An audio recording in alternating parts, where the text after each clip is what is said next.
Taste the Daily. Mega TV நேயர்களுக்கு வணக்கம். பெண்கள்.com நிகழ்ச்சியில் சுபகிரகம் பகுதியில் அனைவரையும் சந்திக்கிறதுல மிகவும் மகிழ்ச்சி. இன்றைக்கி நம்ம என்ன டாபிக் பேச போகிறோம் அப்படின்னு பார்த்திங்கன்னா, இது இன்றைய காலத்திற்கு அதுவும் இளைஞர்களுக்கு ரொம்ப ஒரு முக்கியமான விஷயம் நான் நினச்சேன். அதனால தான் இன்றைக்கி அதை பற்றி பகிர்ந்து கொள்ளலாம் அப்படின்ட்டுன்னு.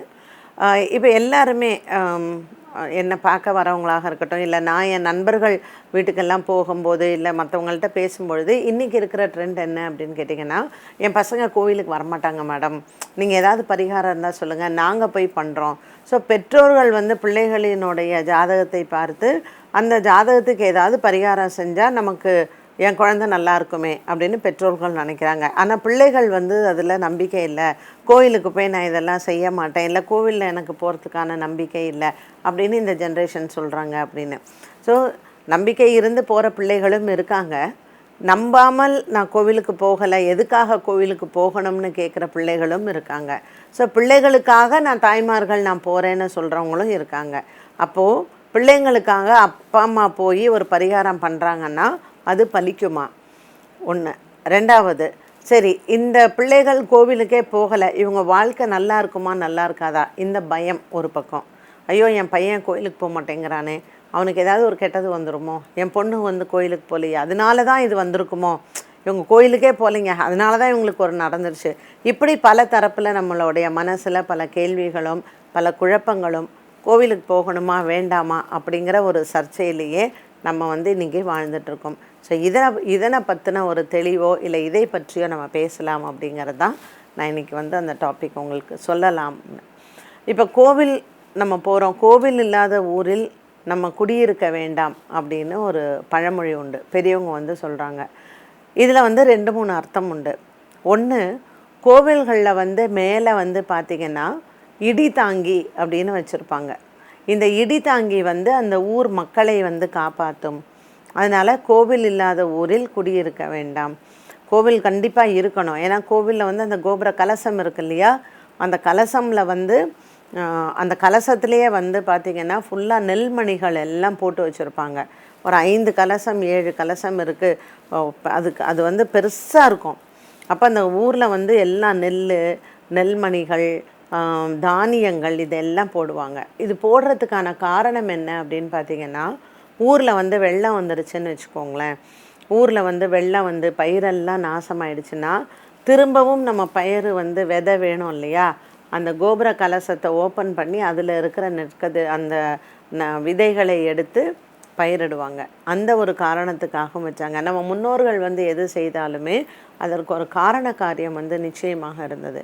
அதுக்கு பிறகு இந்த கோபுரத்தில் என்னென்னா, வெள்ளம் ஊருக்குள்ளே நிறைய தண்ணி வந்துடுது. அண்டு கோபுர கலசம் அந்த கோபுர இது வரைக்கும் உங்களுக்கு தண்ணி போகாது பொதுவாக. ஸோ ஒரு அவசரம் மக்களுக்கு தேவை அப்படிங்கும்பொழுது அதில் ஒரு 7 கலசம் இருந்ததுன்னா அதை எடுத்து அந்த நவதானியங்களை எடுத்து அந்த ஊர் மக்களுக்கு சமைத்து கொடுக்கறதுக்காகவும் இந்த நவதானியங்களை எல்லாம் அதில் போட்டு வச்சுருந்தாங்க. 2. மூன்றாவது ஒரு இந்த கலசங்களை வைத்து அந்த ஒரு தெய்வத்தை அங்கே பிரதிஷ்டை பண்ணி அதற்கு உண்டான மந்திரங்களை சொல்லி அதற்கு உயிர் கொடுக்கும் பொழுது அந்த இடத்துல நிறையா பாசிட்டிவ் எனர்ஜி நிச்சயமாக இருக்கும். இப்படி பல காரணங்கள் இருந்தது ஒரு ஆலய அமைப்பில் அந்த காலத்தில். அதுவும் அந்த கோவிலெல்லாம் பார்த்திங்கன்னா ஒரு பக்கமாக இப்போ கோவில் மேற்கு கிழக்கு வாசல், மேற்கு வாசல், தெற்கு வாசல், வடக்கு வாசல்னு 4 பக்கமும் ஓப்பனிங் இருக்கும் கோவில்களுக்கெல்லாம். ஸோ இந்த தெற்கு வாசல் வடக்கு வாசல் பொதுவாக மூடியே தான் வச்சுருப்பாங்க. கிழக்கு வாசலும் மேற்கு வாசலும் திறந்து வச்சுருப்பாங்க. இந்த கிழக்கு வாசல் வழியாக மேற்கு வாசல் வழியாக வெளியில் போகிறது அப்படிங்கிறது ஐதீகமாக இருந்தது. ஸோ ஜென்ரலாகவே நம்ம ஒரு கோவிலுக்கு போகும்பொழுது எந்த வாசல் வழியாக நம்ம உள்ளே நுழையிறோமோ அதே வாசல் வழியாக நம்ம வெளியே வராமல் இருப்பது நல்லது. அதற்கு தான் 2 வாசலுமே வச்சுருந்தாங்க. ஒரு பக்கம் உள்ளே வரணும், ஒரு பக்கம் வெளியில் வரணும் அப்படின்ட்டுன்னு. இந்த கோவில் தெய்வம் இப்போ நம்ம கோயிலுக்கு போகலை, இந்த கோவிலுக்கு போகலைன்னா நமக்கு ஒரு கெட்டது வந்துடுமா அப்படின்னா அப்படி கிடையாது. ஆனால் கோவிலுக்கு போகக்கூடிய ஒரு வழக்கம், ஒரு ஒழுங்குமுறை எதற்காக வைத்தார்கள் அப்படின்னா, நம்ம லைஃப்பில் ஒரு டிசிப்ளின் இருக்கும். காலையில் எழுந்திரிச்சு குளிச்சுட்டு நம்ம போய் ஒரு சாமியை பார்த்துட்டு வரோம், ஒரு பிள்ளையார் கோயிலுக்கு போகிறோம், இல்லை நம்ம வந்து ஒரு பெருமாள் கோயிலுக்கு போகிறோம், ஒரு சிவன் கோயிலுக்கு போகிறோம், ஒரு அம்பாள் கோயிலுக்கு போகிறோம். இந்த மாதிரியான கோயில்கள் தான் பொதுவாக ஊர்களில் எல்லாமே வச்சாங்க. ஸோ அனுதினமும் இந்த ஆலயங்களுக்கெல்லாம் சென்று நம்ம வந்து அந்தந்த ஒரு திங்கக்கிழமைனா நம்ம சிவன் கோவில், செவ்வாய்க்கிழமைனா முருகன் கோவில், புதன்கிழமை மகாவிஷ்ணு கோவில், வியாழக்கிழமை தட்சிணாமூர்த்தியை பார்க்குறோம், அப்புறம் வெள்ளிக்கிழமை ஒரு அம்மன் கோவில், சனிக்கிழமை நவகிரகம் சுற்றணும், ஞாயிற்றுக்கிழமை வந்து காலையில் ஒரு சூரிய நமஸ்காரம் பண்ணிவிட்டு ஒரு சிவன் கோயில் போகிறோம். இதை மாதிரியான 7 நாட்களுக்கும் 7 தெய்வங்களை வைத்து நம்ம வழிபாடு பண்ணோம்.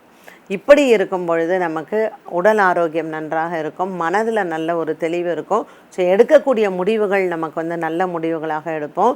நம்ம ஒரு காரியம் நடக்கணும்னா அதை தடங்கள் இல்லாமல் இருக்கும். இப்படி பல விஷயங்களுக்காக நம்ம ஆலயம் செல்லக்கூடிய வழக்கம் வந்து இருந்தது. கோயிலுக்கு போகல சாமி கண்ணை குத்திரும், கோயிலுக்கு போகல கடவுள் தண்டிச்சிரும், கிடையவே கிடையாது. மாதத்தில் அமாவாசையாக பித்ரு தர்ப்பணம், பித்ரு காரியங்கள் எல்லாம் செஞ்சுட்டு பௌர்ணமியில் குலதெய்வ வழிபாடுகள், இப்படி ஒரு சிஸ்டமேட்டிக்காக நம்ம எதற்காக கோயிலுக்கு போகிறோம், என்னென்னைக்கு என்னென்ன செய்யணுங்கிறத வகுத்து வச்சுருக்காங்க. இதை நம்ம பிள்ளைகளுக்கு நம்ம சொல்கிறோம். ஆனால் நம்ம சொல்லக்கூடிய விதங்கள் வந்து மாறுது. ஐயோ நீ வந்து போய் நவகிரகம் சுத்தவே இல்லை, உனக்கு 7.5 சனி நடக்குது, நீ சனிக்கிழமை போய் இதெல்லாம் செய்யலை, உனக்கு அதனால தான் இந்த கஷ்டம் வந்துருச்சு, அப்படி சொல்லவே சொல்லாதீங்க. நீங்கள் போனாலும் போகாட்டாலும் கிரகம் என்ன செய்யுமோ அதை செய்யத்தான் செய்யும். அதனால் ஒரு கோவிலுக்கு போகிறது அப்படிங்கிறது நமக்கு மனசில் தெளிவு ஏற்படும், நம்ம சிந்தனைகள் நல்லா இருக்கும். ஒரு அந்த அந்த கர்ப்பகிரகம் வந்து நல்ல பெரிய பிராகாரமாக இருக்கும் பொழுது நமக்கு அது ஒரு வாக்கிங், நமக்கு வந்து ஒரு எக்ஸசைஸ். ஸோ நம்ம வந்து அந்த என்ன மந்திரமோ, நீங்கள் ஓம் சக்தி சொல்கிறீங்களா, முருகப்பெருமானுக்கு போற்றி சொல்கிறீங்களா, ஐயப்பன் ஆலயம் போயிட்டு ஹரிஹர சுதனை சொல்கிறீங்களா, என்ன ஆலயத்திற்கு போயிட்டு நம்ம அந்த ஒரு மந்த்ராவை வந்து சான் பண்ணுறோம், 108 டைம்ஸ் சான் பண்ணுறோம், 18 டைம்ஸ் சான் பண்ணுறோம். இப்படி சான் பண்ணிகிட்டே நம்ம சுற்றும் பொழுது நம்மளுடைய உடம்பில் இந்த சக்ரா சொல்கிறோம் இல்லையா, 7 சப்த இதுலேயும் 7 சக்ரா இருக்குது உடம்புலையே, இது எல்லாமே ஆக்டிவேட் ஆகி நம்மளுடைய மனசில் இருக்கக்கூடிய குழப்பங்கள், நம்ம சிந்தனையில் இருக்கக்கூடிய குழப்பங்கள், இது எல்லாம் தெளிவாகி ஒரு தைரியத்தை வந்து நமக்கு கொடுக்குது. அதனால தான் அந்த காலத்தில் காலையில் போங்க, சாமி கும்பிடுங்க, அப்புறம் உங்கள் வேலைகளை பாருங்கள், அந்த நாள் அந்த பொழுது நமக்கு நல்ல பொழுதாக இருக்கும் அப்படின்னு சொல்லி நமக்கு சொல்லி கொடுத்தாங்க. ஸோ கோயிலுக்கு போகலை சாமி கண்ணை குத்திடும், உனக்கு 7.5 சனி நீ போய் இதை செய்யலை, இந்த மாதிரியெல்லாம் நீங்கள் தயவு செஞ்ச பிள்ளைங்களுக்கு சொல்லி கொடுக்காதீங்க.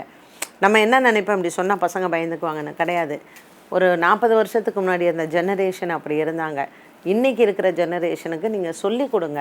ஒரு நவகிரகத்திற்கு என்ன முக்கியத்துவம், சிவன் கோவிலில் இருக்கக்கூடிய நவகிரகங்கள் எவ்வளோ பவர்ஃபுல்லானது, அதுவும் 6 கால பூஜை பண்ணுற சிவன் கோவிலில் நவகிரகங்கள் இருக்கும் பொழுது அங்கே காலையில் நீங்கள் காலையில் நம்ம போகிறோம் கோவிலுக்கு, விநாயகரை வழிபாடு செய்கிறோம், நவகிரகத்தை சுற்றுறோம் 9 தடவை, அப்புறம் போய் உள்ள சிவபெருமானை பார்க்குறோம்.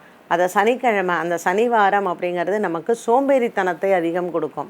சனி பகவான்னாலே மந்தன்னு பேர். அப்போ சனிக்கிழமை நீ போய் சிவன் கோவிலில் இருக்கக்கூடிய சிவபெருமானே நமக்கு எனர்ஜி கொடுக்குறவர்.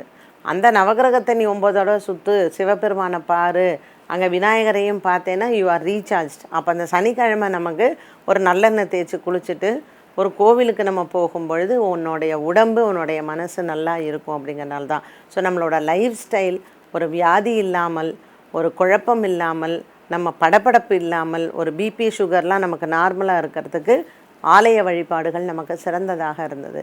அதனால் எல்லை தெய்வங்களை மாதத்தில் ஒரு முறை அமாவாசையில், குல தெய்வங்களை மாதத்தில் ஒரு முறை பௌர்ணமியில், மற்றபடி நம்மளுடைய சஷ்டியில் முருகப்பெருமானையும், சதுர்த்தியில் வந்து விநாயகரையும், ஏகாதேசியில் பெருமாளையும், பிரதோஷம் சிவராத்திரியில் சிவபெருமானையும் வழிபாடு செய்தால் நமக்கு எல்லா விஷயங்களும் கைகூடும். பஞ்சமியில் வந்து நீங்கள் அம்மன் ஆலயம் போகலாம், அஷ்டமியில் பைரவரை பார்க்கலாம், வீரபத்ரரை பார்க்கலாம். ஸோ இப்படி ஒவ்வொரு திதிகள், ஒவ்வொரு நட்சத்திரங்கள், இந்த மாதிரியான வழிபாடுகளை நம்ம வகுத்து வைத்தால் நம்மளுடைய வாழ்க்கை வளமாக இருக்கும் அப்படிங்கிறதான்.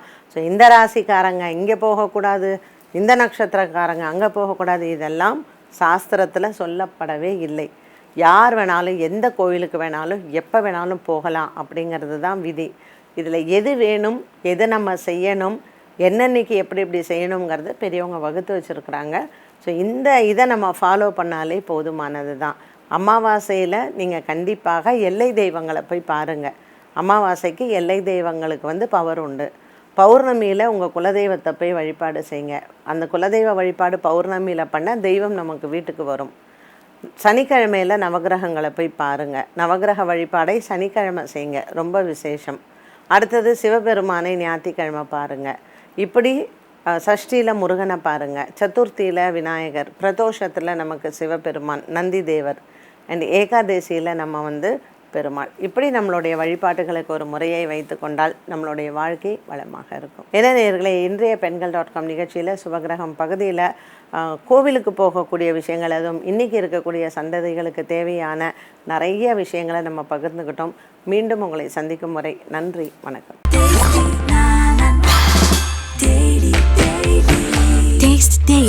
Taste the Daily.